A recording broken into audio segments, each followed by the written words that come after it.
오늘 우리가 읽은 성경 말씀은 그리스도인의 삶에 대한 교훈을 이제 전체적인 원리를 말씀해 나가는 중에 먼저 교회 안에서 공동체 안에서 그리스도인의 삶에 대한 대원칙, 또 세상 속에서 이방 민족들에게나 국가와의 관계에서 우리가 가져야 하는 대원칙에 대해서 말씀을 하고, 그 다음에 이 모든 것들을 한데 묶는 의미를 가지고 있는 것이 바로 오늘 우리가 읽은 말씀입니다.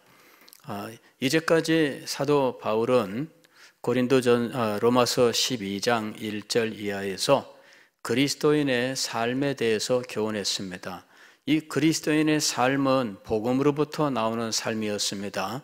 이신칭의의 복음으로부터, 그리고 이 이신칭의의 복음으로부터 나온 그리스도인의 새 생명은 하나님의 사랑 가운데에서 아무도 빼앗아갈 수 없는 영광스러운 구원이었습니다. 이런 영광스러운 구원을 받은 하나님의 백성들은 이제 믿음으로 이 세상에서 살아야 할 터인데, 그 삶의 대원칙은 너희 몸을 하나님의 말씀의 원리에 합당한 제사로 드려라 하는 것이었죠. 그래서 우리는 합당한, 즉 하나님의 말씀의 교훈에 합당한 예배자로 우리의 삶을 드려야 된다 하는 것입니다.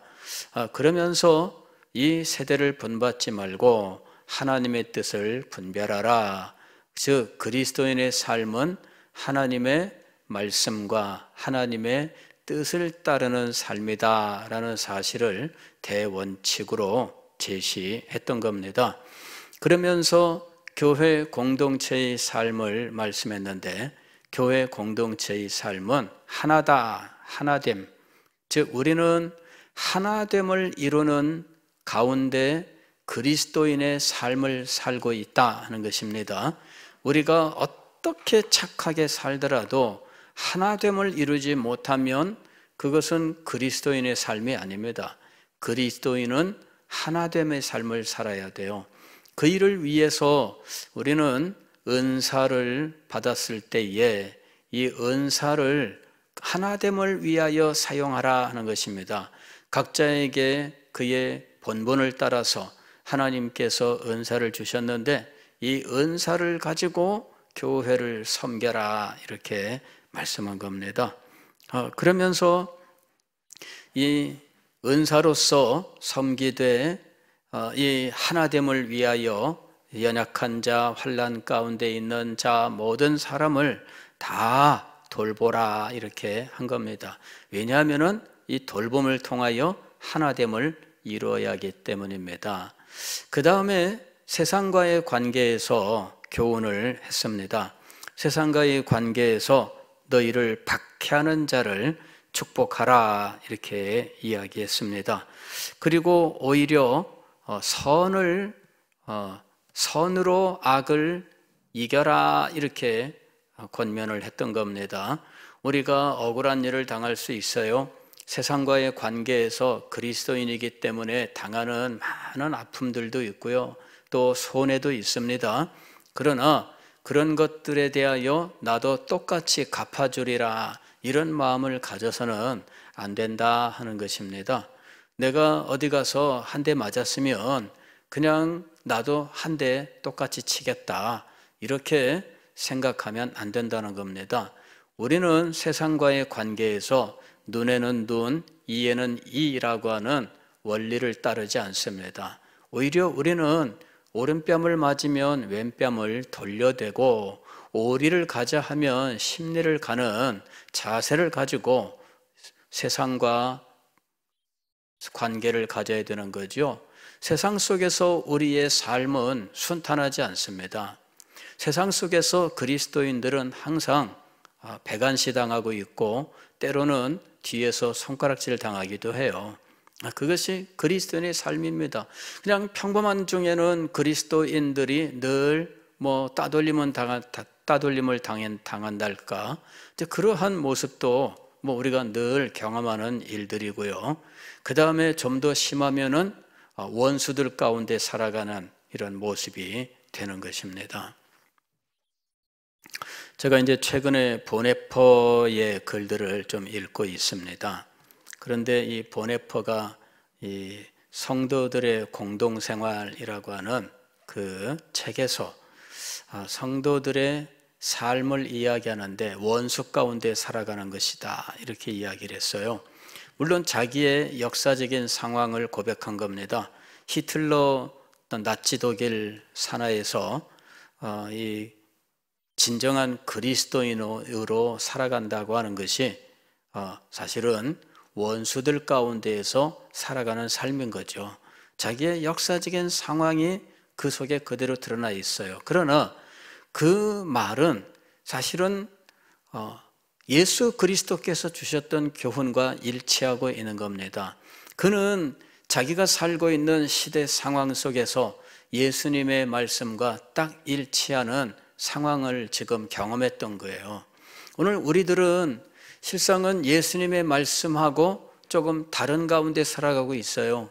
그래서 우리는 하나님의 말씀을 사실은 이전만큼 더 진실하게 받아들이고 있지 못하는지도 몰라요. 우리도 고난을 받고 있다면 하나님의 말씀에 대하여 더 진실하고 더 간절했을 것인데, 이 시대가 우리를 모두 다 나태하게 만들고 있다는 것이죠. 그리고 진실되고 그리고 간절한 이런 마음들을 다 풀어헤치고 말았다는 거예요.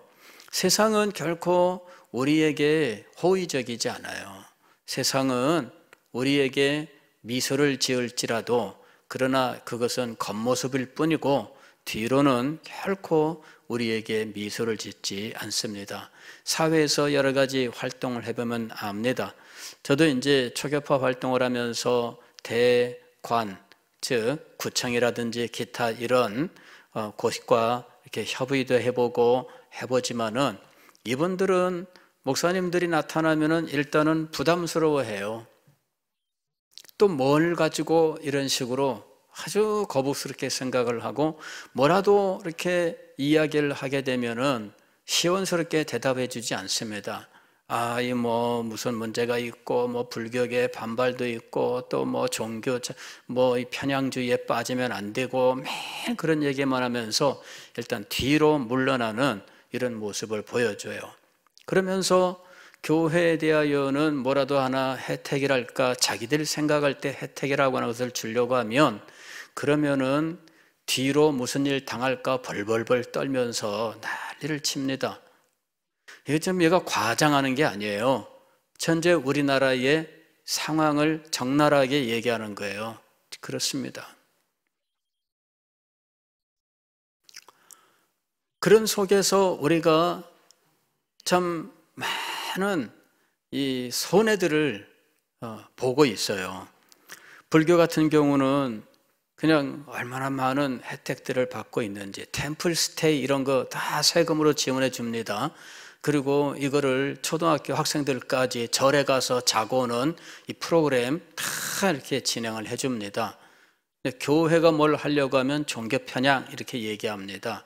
지금 현재 우리나라는 이 교회는 하여튼 이 선거 있을 때만 그냥 뭐 조금 뭐 얘기 들어주는 채 하고 그 이외의 자리에서는 항상 종교 편향에 빠지면 안 됩니다. 이렇게 하는 말만 듣는 상황이에요. 무슨 옛날 같은 핍박이 일어나고 있지는 않아요. 그러나 많은 면에서 우리는 이런 여러 가지 어려운 문제들을 안고 있다라는 것입니다. 그리고 우리가 뭐를 하려고 하면 항상 우리의 친의에 대하여 어떤 부정적인 이야기를 꼭 하게 됩니다. 우리가 뭐라도 이렇게 하게 되면, 좋은 일을 하게 되면 꼭 거기다 대놓고 하는 말은 뭐냐면 전도하려고 그러는 거지, 이런 말 꼭 합니다. 뭐 100% 그냥 전도하려고 하지 그게 니네가 참된 마음으로 하는 거냐, 이렇게 꼭 그 얘기가 나옵니다. 우리는 정말 안타까운 심정으로, 사랑의 심정으로 함께 하려고 하지만 그 행동에 대하여 항상 전도하려고 하지, 전도 목적이 아니면은 안 한다, 이제 그런 식으로 늘 색안경을 끼고 그런 식으로 비난하고 또 그런 식으로 항상 꼬투리를 잡는 이런 일들이 이제 보편적으로 되어 있다 말할 수 있는 상태인 것입니다. 그런 일들을 겪을 때마다 답답하고 안타깝고 이런 것은 금할 수가 없지요. 그러나 오늘 우리는 이 말씀을 꼭 기억해야 됩니다. 그럴 때마다 우리가 짜증내고 화를 내고 막 덤벼들고 그럴 필요 없습니다. 우리가 할 수 있는 우리의 모든 정성을 다 기울이면 돼요. 오늘 말씀의 원칙은 무엇이냐면 선으로 악을 이겨라. 저주하지 말고 오히려 축복하라 이거죠. 그래서 우리는 대사회 관계에서 오히려 축복하는 자로서 살아야 한다는 것입니다. 이 세상을 축복하고 이 사회를 축복하고, 그리고 우리는 위정자들을 위해서도 기도하고 또 우리 지역사회를 위해서도 기도하고, 어쨌든 이분들이 정말 평안한 가운데 살도록, 어려움을 겪지 않도록, 또 특별히 어려움 중에 있는 사람들에게는 도움의 손길을 펼치면서 우리는 그렇게 살아야 한다는 것입니다. 국가와의 관계도 마찬가지였습니다. 로마 시대에 기독교에 대한 박해가 있었습니다. 10대 박해가 있었죠. 때로는 제국의 황제로부터 임하기도 했고 때로는 지방 관리들을 통해 임하기도 했습니다.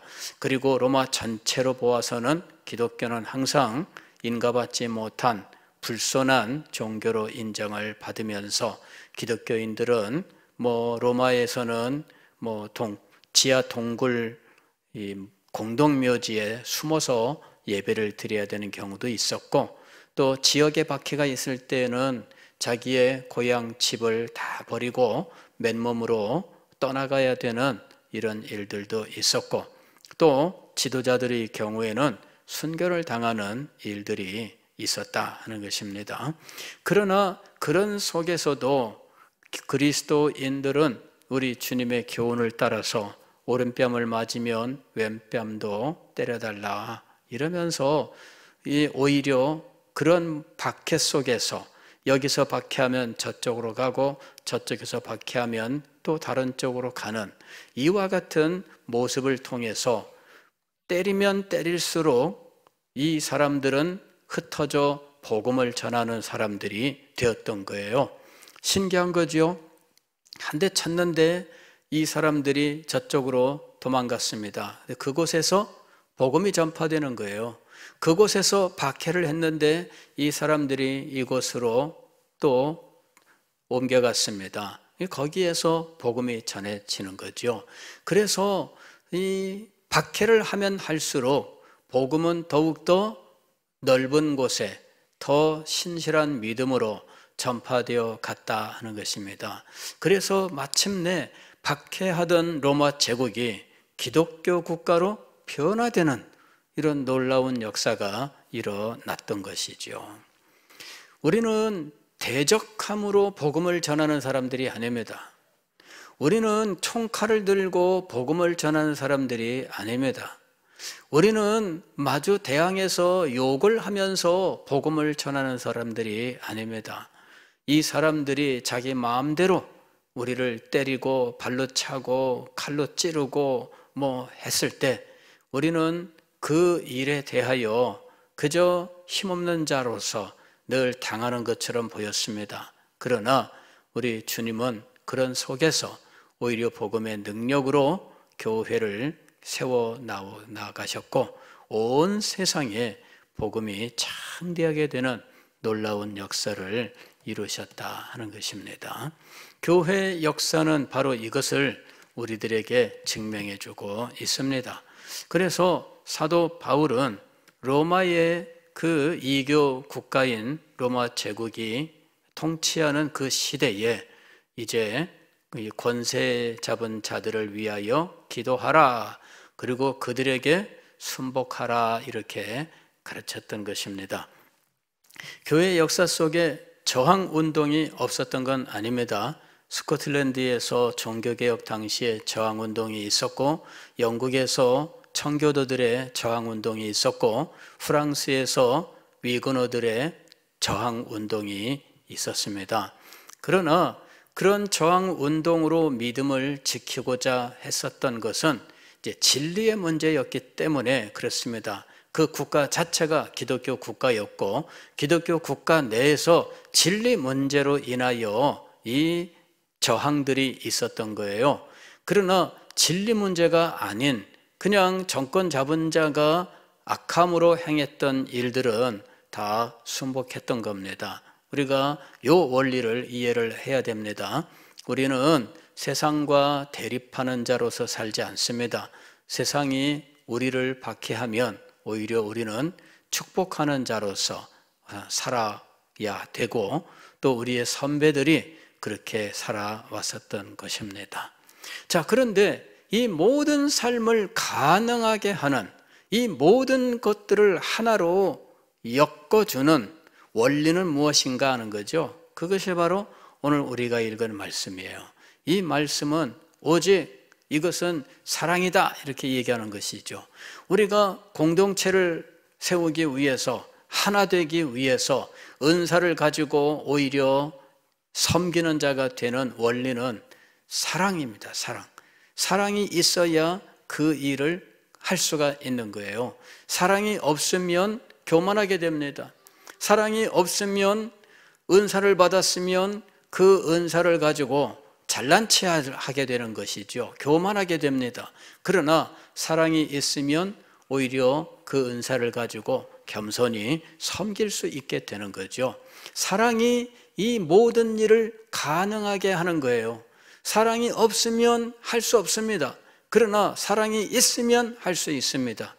우리가 이 세상과의 관계에서 한 대 맞았는데 오히려 축복하고 고난당한 일로 인하여 하나님 앞에 감사할 수 있는 이유는 그 마음속에 사랑이 있기 때문이죠. 사도들도 그랬던 거예요. 사도들도 자기들이 고난을 당할 때 예수 그리스도의 이름으로 고난받음을 인하여 기뻐하였다. 내가 이제 드디어 예수님의 이름으로 고난을 받는구나. 여러분, 이것은 기뻐하고 즐거워해야 될 일이에요. 예수님께서 팔복 말씀을 하실 때에도 고난을 당할 때 기뻐하고 즐거워하라 그랬습니다. 하늘에서 너희의 상이 크미니라. 이것은 기뻐하고 즐거워할 일입니다. 내가 드디어 예수님 때문에 고난당하는 자리에까지 왔구나.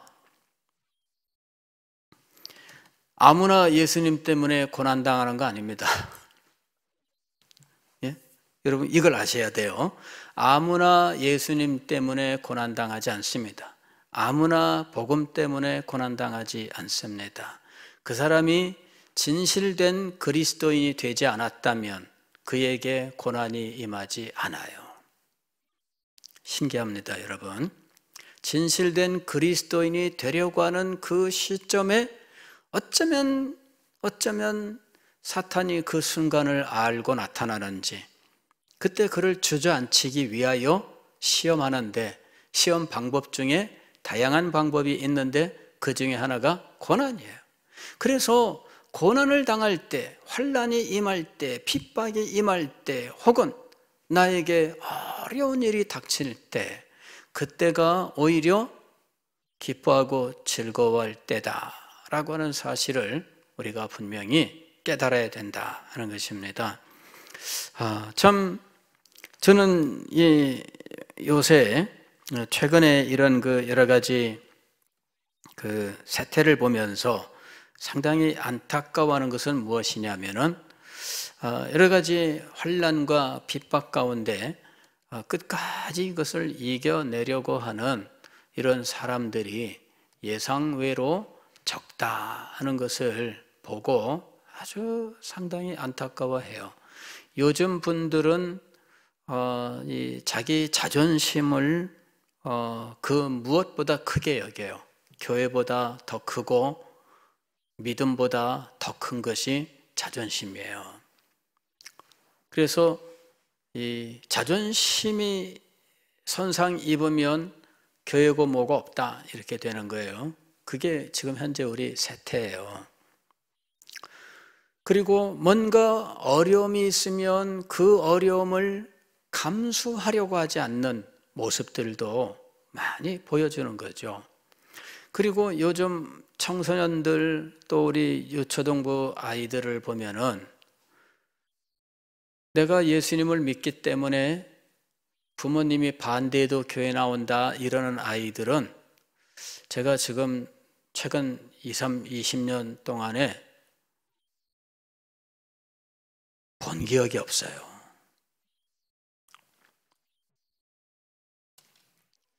본 기억이 없어요. 이상하죠? 여러분, 이게 정상이 아닙니다. 이게 정상이 아니에요. 제가 그래서 그 이유가 무엇인가 고민을 했습니다. 이유가 무엇일까 고민을 했는데 1차적으로는 누구에게서 책임을 찾아야 할 것인가? 가르치는 사람의 책임이다. 제대로 못 가르쳤으니 제대로 못 믿는 거 아닌가? 그래서 가르치는 사람의 책임이다. 제대로 가르쳐 놨으면 환난과 핍박이 와도 오직 믿음으로 내가 살아야 된다. 그렇게 하지 않겠습니까? 어른이든 청소년이든 유초등부 아이들이든 믿음이 제대로 서 있으면 예수 그리스도를 부인할 수 없을 거 아닙니까? 이건 제대로 못 가르쳤기 때문이다.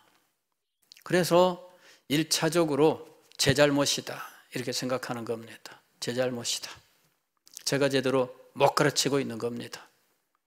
그 다음에 또 우리 부목사님들 제대로 못 가르치고 있는 거예요. 이런 가르치는 사람들의 책임이에요. 어려움이 있으면 이겨야 되는데 그냥 포기하는 모습들. 저는 부모님이 반대해도 믿음으로 난 예수님 믿기 때문에 나는 정말 포기할 수 없습니다. 이렇게 하고 나오는 학생을 좀 만났으면 좋겠어요. 남은 생애 동안에 그런 학생을 만날 수 있을지.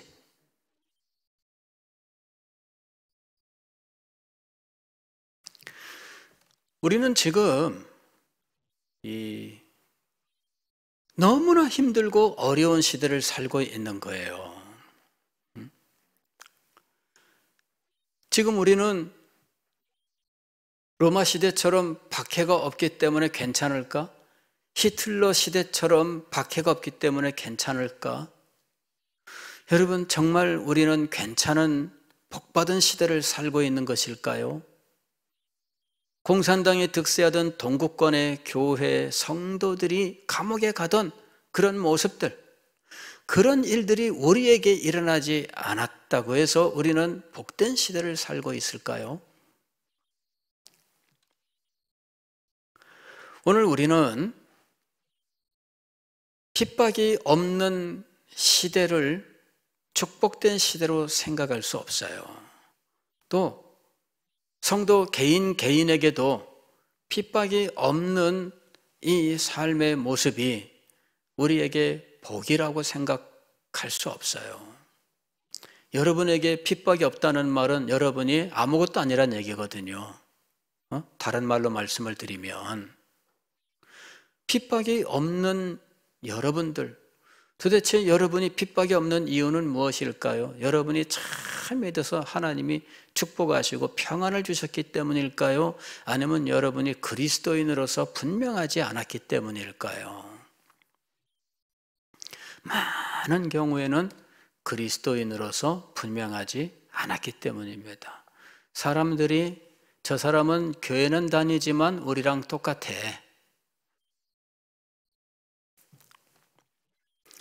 성경을 읽을 때마다 이런 언밸런스잖아요. 내가 세상에 거물주러 왔노라 예수님께서 말씀하셨습니다. 집안 식구들이 원수이리라 이렇게 말씀하셨습니다. 그러나 우리는 안 그래요. 이게 주님의 교훈이 잘못된 것일까요? 우리의 삶이 지금 이상한 것일까요? 우리는 이런 모습을 좀 뭔가 문제 있다라고 하는 것을 인식할 수 있어야 돼요. 저는 박해를 받는 시대가 되었으면 좋겠다. 때로는 그런 생각도 가져봐요. 그래야 성도들이 좀 더 간절하고 좀 더 진실해지지 않겠나. 너무 풀렸다. 대한민국에서 앞으로 어떤 로마 시대나 혹은 공산주의 시대로 공산주의 시대로 돌아가면은 모르겠어요. 교회 박해하겠죠. 공산주의 사회가 되면 아마 그러지 않을까. 왜냐하면 그거는 북한이나 중국이나 구소련 이런 데를 보게 되면 알 수 있는 겁니다. 그 공산주의 사상 자체가 종교를 인정하지 않아요. 그래서 교회가 유달리 더 많은 압박과 핍박을 받았던 거예요.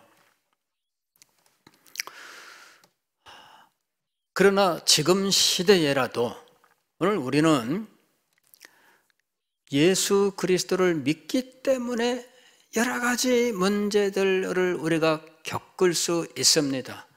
그럴 때 우리는 오히려 기뻐하고 즐거워하자. 기뻐하고 즐거워하자. 그리고 축복하자 하는 것입니다. 그리고 이런 일들을 가능하게 하는 것은 사랑입니다. 사랑. 자, 8절부터 한번 말씀을 봅니다. 피차 사랑의 빛 외에는 아무에게든지 아무 빛도 지지 말라. 우리가 그리스도인으로서 사랑의 빛은 얼마든지 져라 이렇게 이야기하고 있습니다. 왜냐하면 사랑이 우리의 삶에 우리의 모든 행동의 대원리가 되기 때문이에요. 어떤 분과 관계를 맺는다면 그것은 내가 사랑을 받는다는 것을 의미하는 거예요. 내가 우리 교회에서 여러분과 공동체를 이루었다면 당연히 나는 사랑을 받는 자가 되는 겁니다. 이게 빚지는 거예요. 사랑을 받는 자가 된다는 이야기입니다. 왜 내가 사랑을 받는 자가 되느냐 하면 우리는 당연히 사랑을 베푸는 자의 삶을 살아야 되기 때문이에요. 우리가 행하는 모든 행동은 사랑을 베푸는 원리 속에서 나오고 있는 겁니다. 그래서 나는 교회 안에서 누구를 만나든지 사랑을 받는 자, 즉 빚지는 자가 되는 겁니다. 그래서 나는 사랑을 베풀고 또 사랑을 받으면서 이렇게 사랑의 빚을 늘 안고 살아가고 있다. 그것은 당연한 겁니다. 그러한 삶이 우리에게 이루어져야 돼요. 남을 사랑하는 자는 율법을 다 이루었느니라. 율법은 무엇이냐면은 하나님의 백성들의 삶을 교훈하는 하나님의 계명입니다. 하나님께서 하나님의 백성들의 삶을 규정하셨어요. 이것이 하나님의 백성의 삶이다 이렇게 규정하셨어요. 그리고 하나님께서 정하신 하나님의 백성들의 삶의 규정은 10계명으로 주어졌습니다. 그래서 10개의 계명 중에서 4개의 계명은 하나님께 대한 것이고 6개의 계명은 하나님의 백성들의 삶, 이웃끼리의 관계에 대한 교훈이었습니다. 그런데 이 교훈이 모두 사랑으로 행해야만 가능한 것입니다. 하나님께 대한 계명도 하나님을 사랑함으로 지킬 수 있는 겁니다. 그리고 이 공동체의 하나님의 백성들 사이의 관계에 대한 계명도 역시 사랑으로 행해야만 지킬 수 있는 것들입니다. 그래서 율법을 다 이루었느니라 이렇게 말한 겁니다. 예를 들어서 9절 이하에 나옵니다. 십계명에 인간에 대한 이웃끼리의 관계에 대한 교훈이 등장합니다. 간음하지 말라, 살인하지 말라, 도둑질하지 말라, 탐내지 말라 한 것과 그 외 다른 계명이 있을지라도 네 이웃을 네 자신과 같이 사랑하라 하신 그 말씀 가운데 다 들었느니라. 간음하지 말라, 이것도 역시 사랑이 마음속에 있으면 지킬 수 있는 거예요. 왜냐하면 내 형제와 자매를 지키는 일이거든요. 이게 사랑이 있어야 지킬 수 있는 거예요. 사랑이 없이 이기적이라면 이런 것을 지킬 수가 없어요. 또 살인하지 말라, 이것도 마음속에 사랑이 있다면, 형제에 대하여 자매에 대하여 사랑이 있다면 이렇게 행할 수가 없는 거죠. 도둑질과 탐내는 것도 마찬가지고 거짓 증거하는 것도 마찬가지입니다. 모두 사랑이 있다면 지킬 수 있어요. 이걸 지키지 못하고 도둑질하고 거짓말하고 거짓 증거하고 탐내고 이런 일들을 행하는 이유는 무엇일까요? 이웃에 대한 사랑이 없기 때문이죠. 도둑질하는 사람은 자기 형편만 생각했지 그것을 잃어버린 사람의 아픔과 고통은 아랑곳하지 않기 때문에 그 일을 행하는 거예요. 사랑이 없어서 그것을 행하는 겁니다. 사랑이 있다면 그것을 행할 수 없습니다. 자, 그 다음에 율법은 이 십계명 이외에 더 많은 계명을 담고 있는데 그 모든 계명들은 실상은 십계명의 강해에 해당합니다. 그래서 십계명의 이 계명들이 확장된 교훈들인 거예요. 실제적인 적용들인 거죠. 그래서 이 모든 것들은 실상은 사랑이라고 하는 이것이 있어야만 지킬 수 있습니다. 내 이웃을 내 몸과 같이 사랑하라, 이 한마디에 다 들어있고 이 한마디를 가지고 우리는 이 계명을 지킬 수 있다, 이렇게 이야기한 겁니다. 그래서 이 10절에서 이렇게까지 얘기한 겁니다. 사랑은 이웃에게 악을 행하지 아니하나니 그러므로 사랑은 율법의 완성이니라 그랬습니다. 사랑은 율법의 완성이니라. 여기에 왜 하나님께 대한 말씀은 안 나올까? 이게 지금 인간의 삶에 대한 교훈이기 때문입니다. 율법은 하나님께 대한 교훈도 계명도 분명히 담고 있습니다. 율법의 10계명의 첫 계명은 나 외에 다른 신을 내게 있게 말지니라. 하나님 외에는 하나님이 없어요. 오직 나에게 있어서 하나님은 오직 한 분밖에 안 계십니다. 그래서 다른 신을 네게 있게 말지니라 이렇게 얘기한 거죠. 그 다음에 하나님을 예배할 때 형상을 가지고 예배하지 말라, 우상을 만들지 말라 그런 겁니다. 그 앞에 절하지 말라. 우상에 대한 교훈은 예배에 대한 교훈이에요. 오직 하나님은 신령한 분이시죠. 그래서 하나님은 영이시니 오직 영과 진리로 예배할지니라. 우상을 가지고 예배하는 것이 아닙니다. 자, 하나님께 대한 사랑입니다. 너희 하나님을 사랑하되 마음을 다하고 뜻을 다하고 성품을 다하여 사랑하라 그랬습니다. 이것이 율법의 첫째 되는 계명입니다. 그리고 둘째 되는 것이 내 이웃을 내 몸과 같이 사랑하라예요. 그런데 여기서 왜 내 몸과 같이 사랑하라 하는 이 두 번째 강령만 말씀하셨는가? 지금 현재 교훈하고 있는 것은 인간의 삶에 대한, 인간끼리의 삶에 대한 교훈이기 때문입니다. 교회 공동체 안에서의 삶과 세상과의 관계, 이렇게 인간의 관계에 대한 교훈이기 때문에 내 이웃을 내 몸과 같이 사랑하라, 이 말씀만 지금 강조한 것입니다. 그러나 그리스도인은 하나님과의 관계에서도 역시 하나님을 사랑함으로 하나님께서 주신 모든 계명을 다 지키고 완성하는 자입니다. 우리는 이 사랑이라고 하는 이 대원리를 꼭 기억을 해야 돼요. 이것이 모든 것을 가능하게 하는 것입니다.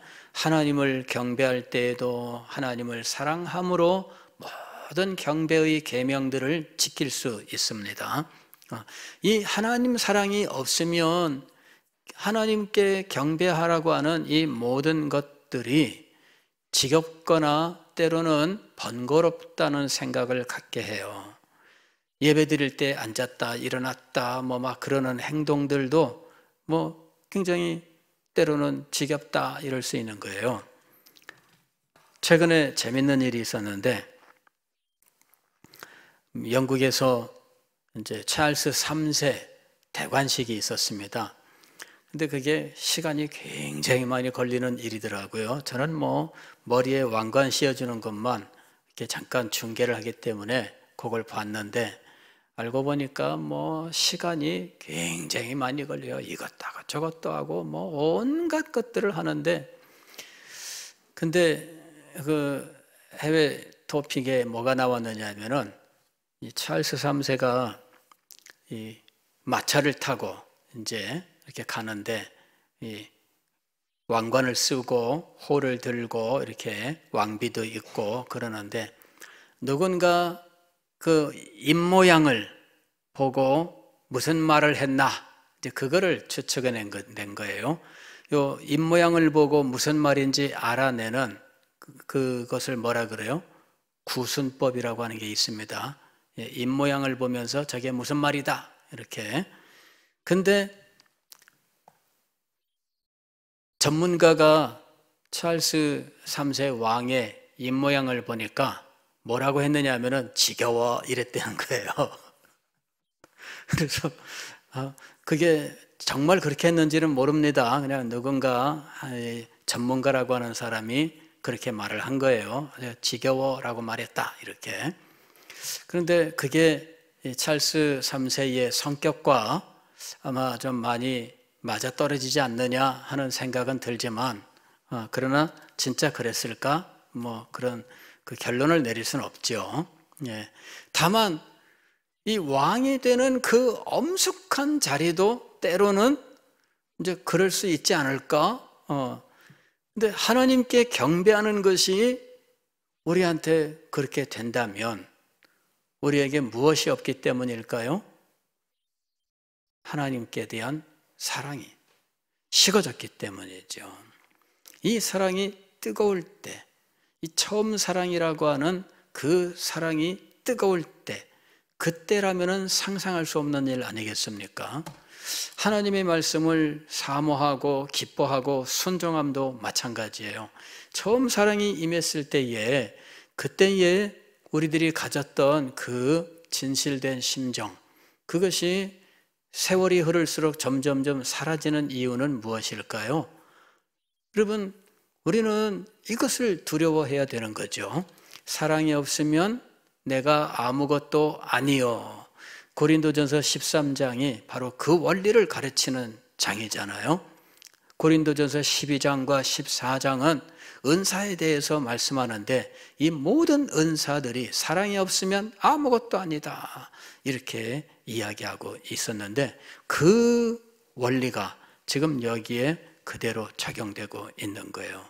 사랑이 없으면 그리스도인으로서 합당한 삶을 살아갈 수 없습니다. 그리스도인으로서 합당한 삶을 살기 위하여 교회 공동체 안에서의 삶이든 사회생활이든 반드시 사랑이 있어야 마땅한 삶을 살 수 있다는 것이지요. 기도하겠습니다.